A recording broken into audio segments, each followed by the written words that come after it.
मित्रों हैप्पी दिवाली। चलो topic 13.6 amine संयोजनों की बेजिकता एटले रासायनिक गुणधर्मों है एमाइनना 13.6 और एमां पहलो टॉपिक है एमाइन संयोजनों की बेजिकता। तो तमने 4 मार्क में प्रश्न पूछे अथवा 3 में एमाइन संयोजनों की बेजिकता समझाओ। तो पहली बात, एमाइन संयोजनों की बेजिकता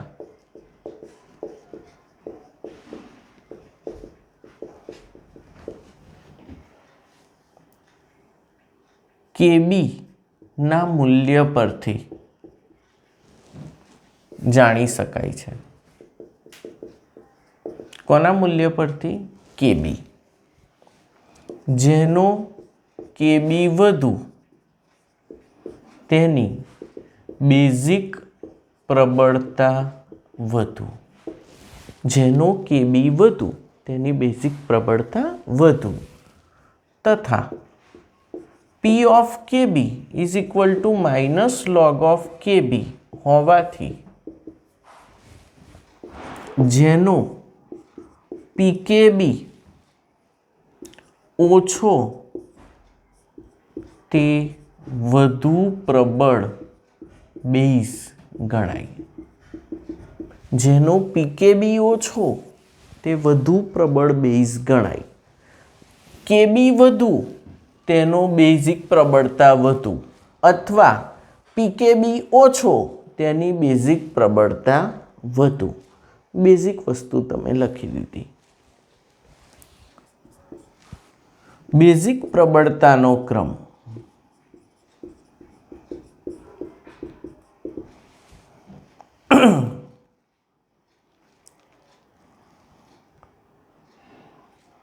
आल्काइल एमाइन।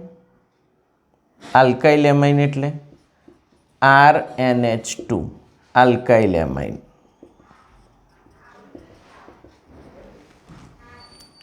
ग्रेटर देन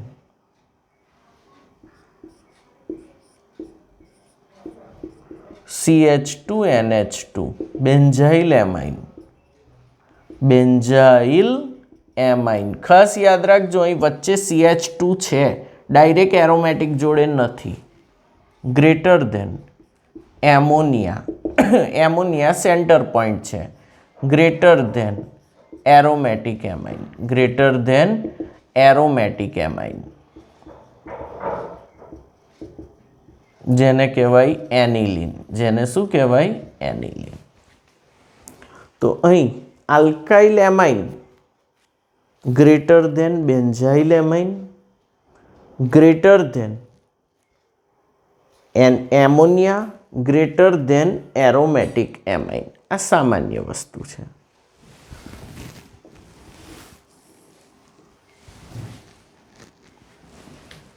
आ एक मार्क, आ बीजो मार्क बेजिक प्रबलता नो क्रम। त्रीजू, आल्काइल एमाइन में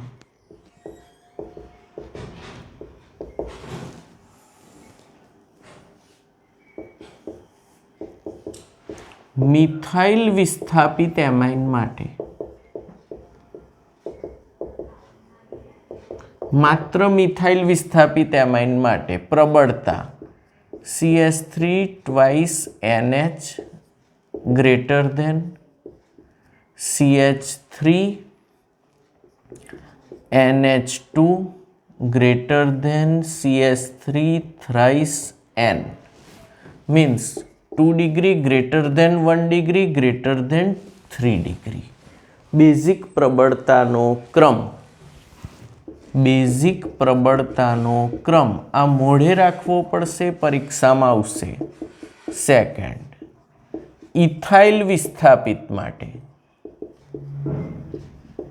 इथाइल विस्थापित एमाइन माटे तो अहीं आवशे C2H5 बराबर लखो C2H5 twice NH।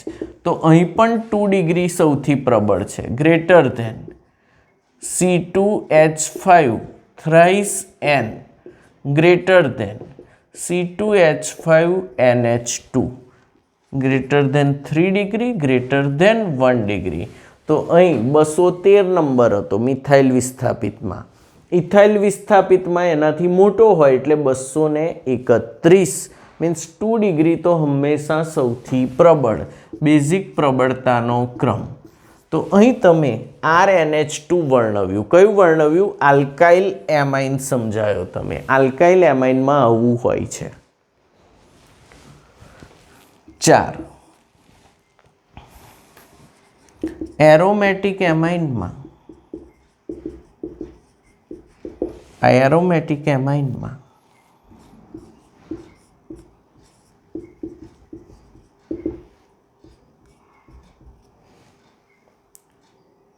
પેરાટોલ્યુડિન greater than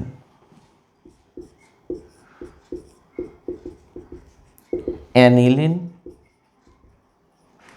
greater than para nitroaniline. સાહેબ આવું કેમ થયું? તો કે અહીં જે CH3 સમૂહ છે એ ઇલેક્ટ્રોન દાતા સમૂહ છે, એની પ્લસ આઈ અસર છે. કેવી અસર છે? પ્લસ આઈ. એ ઇલેક્ટ્રોન આપે છે એટલે બેઝિકતા વધારે છે. તો આગળ પણ ભણી ગયા કે ઇલેક્ટ્રોન દાતા પ્લસ આઈ બેઝિકતા વધારે, અને આમાં NO2 ઇલેક્ટ્રોન એબ્સોર્બ કરે છે, ધમધમાઈને ઇલેક્ટ્રોન શોષે છે. NO2 એ ઇલેક્ટ્રોન આકર્ષક સમૂહ છે એટલે માઇનસ આઈ અસર લાગુ પાડે, પ્રબળ માઇનસ આઈ. ધેરફોર બેઝિકતા ઘટાડે છે. NO2 એસિડિકતા વધારે અને બેઝિકતા ઘટાડે. ફિનોલમાં NO2 હોય તો એસિડિકતા વધી જાય અને CH3 હોય તો એસિડિકતા ઘટી જાય. અહીં ઉલટું, CH3 હોય તો ઇલેક્ટ્રોન દાતા છે તો બેઝિકતા વધારશે, અને NO2 હોય તો ઇલેક્ટ્રોન આકર્ષક, બેઝિકતા ઘટાડે. તો અહીં મુખ્ય 4 માર્કનો પ્રશ્ન, 4 બેઝિક મુદ્દા તમારે પકડવાના છે. પહેલો, એમાઇન સંયોજનોની બેઝિકતા કેબીના મૂલ્ય પરથી જાણી શકાય. કેબી વધુ તો બેઝિકતા વધુ. PKb is equal to minus log of Kb હોવાથી પીકેબી ઓછો તો વધુ પ્રબળ બેઝ ગણાય. બેઝિક પ્રબળતાનો ક્રમ alkyl amine greater than benzyl amine greater than ammonia greater than aniline. આ તમારે યાદ જ રાખવું પડશે. એમાં પહેલું આલ્કાઇલ એમાઇનનું ડિસ્કસ કર્યું. એમાં મિથાઇલ વિસ્થાપિત એમાઇન માટે 213, ઇથાઇલ વિસ્થાપિત એમાઇન માટે 231. એરોમેટિક એમાઇનમાં ઇલેક્ટ્રોન એરોમેટિક એમાઇન છે છેક છેલ્લે, એમાં જો ઇલેક્ટ્રોન દાતા હોય તો એ બેઝિકતા વધારે, અને ઇલેક્ટ્રોન આકર્ષક હોય તો એ બેઝિકતા ઘટાડે. તો આનું નાનું આખું વિશ્લેષણ કર્યું છે અને જોરદાર સમજાયું છે. હવે સમજીએ આગળ એના પ્રશ્ન કેવા પૂછાય. તો તમારી ચોપડીમાં કોયડો 13.4 જુઓ. બેઝિક પ્રબળતાના ઉતરતા ક્રમમાં ગોઠવો. અહીં તમને 4 આપ્યા છે. તો સૌથી પ્રબળ બેઝ કોણ થશે? મેં શીખવાડ્યું એમ. જો ઇથાઇલ એમાઇન છે તો 2 ડિગ્રી સૌથી પ્રબળ. પહેલાં તો આલ્કાઇલ એમાઇન આવે એટલે બીજો ને ત્રીજો. Greater than NH3 greater than aniline. Alkyl amine greater than NH3 greater than aniline. અને આલ્કાઇલ એમાઇનમાં ઇથાઇલ એમાઇન 2 છે, 1 ડિગ્રી ને 2 ડિગ્રી. તો કોણ વધુ પ્રબળ? 2 ડિગ્રી, અને 1 ડિગ્રી એનાથી ઓછો. તો કોયડો 13.4 સોલ્વ થઈ ગયો. આગળ જોઈએ લખાણ સંબંધિત પ્રશ્નો. બેઝિક પ્રબળતાના ચડતા ક્રમમાં પેજ 404. ચલો, C2H5NH2 C6H5NH2 NH3 C6H5 CH2NH2 એટલે આના આ જ છે, મેં જે આ લખ્યા છે તે જ. ઓકે, અને એમાં C2H5 ટ્વાઇસ NH. તો સૌથી વધુ નંબર પહેલો કોનો આવે? છેક છેલ્લો છે, C2H5 ટ્વાઇસ NH. પછી C2H5NH2, પછી આવશે C6H5 CH2NH2, પછી NH3, પછી એનિલિન. એ રીતે બાકીના પણ તમે ગોઠવી શકો. મેં બધું જે લખ્યું છે એમાંથી જ છે. લખાણ સંબંધિત પ્રશ્નો પણ ચેક થઈ ગયા. હવે સ્વાધ્યાયના પ્રશ્નોમાં જુઓ 13.4 પીકેબીના મૂલ્યોનો ઉતરતો ક્રમ. તો સૌથી વધુ પીકેબી એને પહેલો લખાય. તો સૌથી વધુ પીકેબી તો બેઝ નિર્બળ. તો નિર્બળ પહેલો ને પ્રબળ છેલ્લો એ રીતે લખવાનો તમારે. બેઝિક પ્રબળતાના ચડતા ક્રમમાં એટલે નિર્બળ પહેલાં ને પ્રબળ પછી ચડતા ક્રમમાં. મેં જે ઉદાહરણો લખ્યા છે તે જ છે.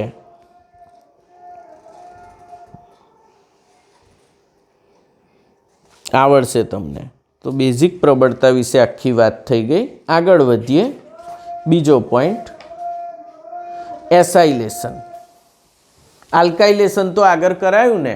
આલ્કાઇલ હેલાઇડની એમિનોલિસિસ પ્રક્રિયા એને આલ્કાઇલેશન કહેવાય. આલ્કાઇલ હેલાઇડની એમિનોલિસિસ પ્રક્રિયા એને આલ્કાઇલેશન કહેવાય. હવે આપણે બીજું ભણીએ, એસાઇલેશન ભણીએ.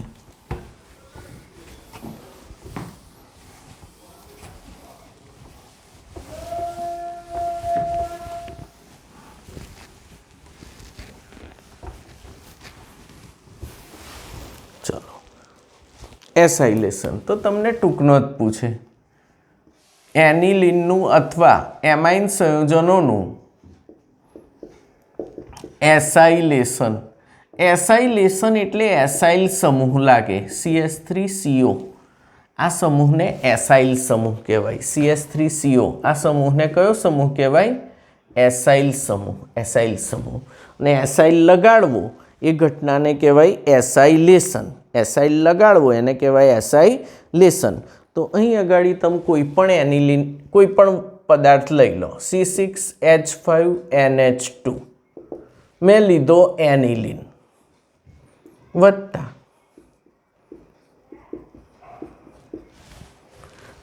CH3COCl.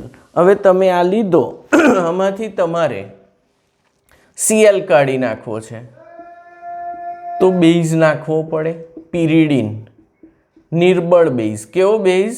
નિર્બળ બેઝ નાખવો પડે. ઉદ્દીપક તરીકે બેઝ નાખવો પડે પિરિડીન અથવા કોઈ પણ નિર્બળ બેઝ. કોઈ પણ નિર્બળ બેઝ. તો અહીં આગળથી શું જાય? Cl.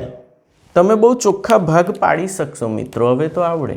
ચલો, આ પ્લસ આ માઇનસ. અહીં આગળ એનનું ઇલેક્ટ્રોન યુગ્મ પ્લસ પર હુમલો કરે. બનાવી દો C6H5NH bond COCH3 minus HCl થઈ જશે. અહીંથી Cl જાય ને અહીંથી H જાય.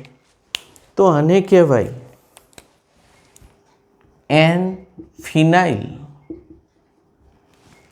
1 and 2 ઇથેનેમાઇડ. આને કહેવાય એન ફિનાઇલ ઇથેનેમાઇડ. એન પર ફિનાઇલ રિંગ છે એવો ઇથેનેમાઇડ. હજુ ફરી કરવું જ સાહેબ અમારે. CH3CH2NH2 બે રિએક્શન લખવાના. આને કહેવાય ઇથેનેમાઇન વત્તા CH3C double bond O C double bond O CH3. આને કહેવાય ઇથેનોઇક એનહાઇડ્રાઇડ. તો તમે એનહાઇડ્રાઇડ પણ એસાઇલેશનમાં લઈ શકો. ઇથેનોઇક એનહાઇડ્રાઇડ અથવા જાણો છો તમે આને એસિટિક એનહાઇડ્રાઇડ. તો એસિટિક એનહાઇડ્રાઇડ આની જોડ કેવી રીતે રિએક્શન કરે સાહેબ? તો કે આમાંથી આ બંધ તૂટે તો O તો માઇનસ રહેવાનો, કાર્બન પ્લસ લેવાનો. આની વિદ્યુત ઋણતા વધુ છે. હવે આ પ્લસ ઉપર આ સીધો હુમલો કરી દેશે અને અહીંથી H અહીં જોડાશે. બેઝ તો નાખવો જ પડે. કયો? પિરિડીન. પિરિડીન ઉમેરવો પડે ઉદ્દીપક તરીકે. માઇનસ શું થશે? CH3COOH માઇનસ શું થશે? CH3COO અને અહીંથી H જાય. ચલો, શું બનશે? તો કે CH3CH2 એવા ને એવા. અહીં આવશે NH, અહીંથી જોડાશે COCH3. તો આ ઇથાઇલ સમૂહ છે. આને કહેવાય એન ઇથાઇલ. આ એક ને બે બોલો ઇથેનેમાઇડ. N ethyl ઇથેનેમાઇડ.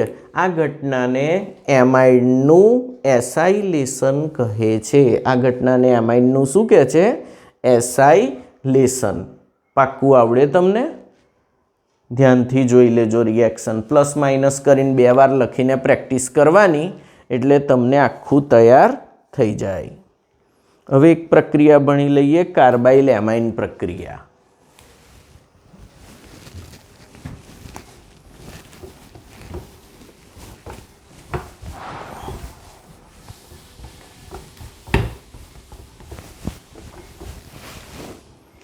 કાર્બાઇલ એમાઇન પ્રક્રિયા કયો નંબર છે? 4. કાર્બાઇલ એમાઇન પ્રક્રિયા. આ પ્રક્રિયા માત્ર 1 ડિગ્રી એમાઇન જ આપે છે. 2 ડિગ્રી અને 3 ડિગ્રી એમાઇન આપતા નથી. ધેરફોર 1 ડિગ્રી એમાઇનની પરખ કસોટી છે. તો આ તો વારંવાર પૂછાય ભાઈ, પરખ કસોટી એટલે મોસ્ટ આઈએમપી. ઓળખવો હોય 1 ડિગ્રી એમાઇન. રિએક્શન છે RNH2 વત્તા CHCl3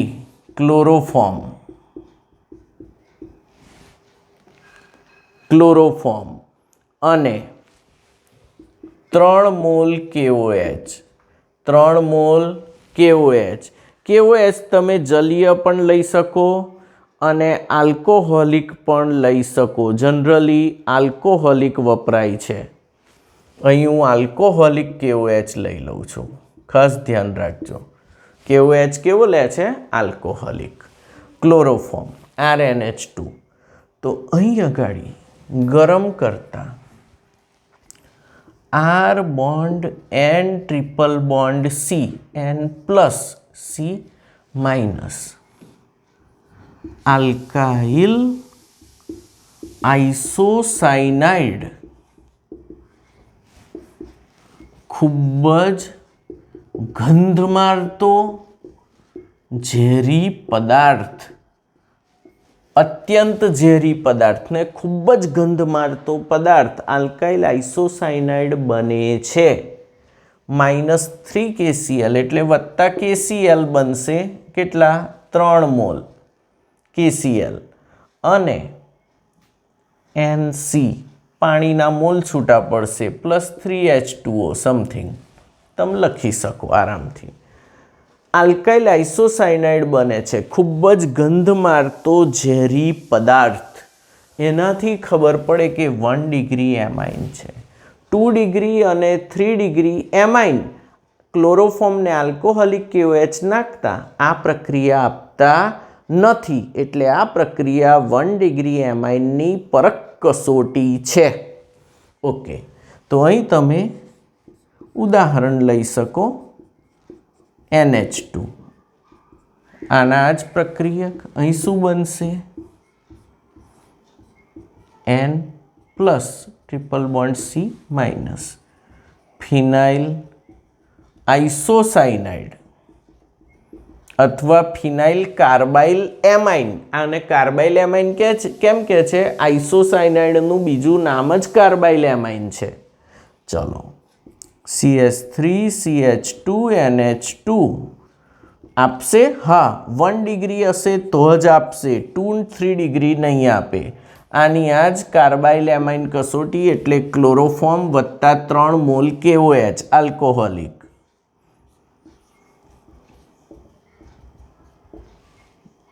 અહીં ફિનાઇલ ના આવે ને, અહીં જે લખ્યું હોય તે જ આવે. CH3CH2 બોલો, ઇથાઇલ કાર્બાઇલ એમાઇન અથવા ઇથાઇલ આઇસોસાયનાઇડ. ખૂબ જ ગંધ મારતો ઝેરી પદાર્થ, ખૂબ જ ગંધ મારતો ઝેરી પદાર્થ આઇસોસાયનાઇડ બને છે. આથી 1 ડિગ્રી એમાઇનની પરખ કસોટી છે. 2 ડિગ્રી ને 3 ડિગ્રી આ પ્રક્રિયા આપતા નથી. એટલે કે એમાઇનની કોની? 1 ડિગ્રી એમાઇનની ક્લોરોફોર્મ અને 3 મોલ આલ્કોહોલિક KOH સાથે પ્રક્રિયા કરતા આલ્કાઇલ કાર્બાઇલ એમાઇન અથવા આલ્કાઇલ આઇસોસાયનાઇડ RNC ગંધ મારતો ઝેરી પદાર્થ બને છે. આ પ્રક્રિયા 2 ડિગ્રી 3 ડિગ્રી આપતા નથી. આથી 1 ડિગ્રી એમાઇનની પરખ કસોટી છે. 2 માર્કમાં 100% પૂછાવાનો પ્રશ્ન.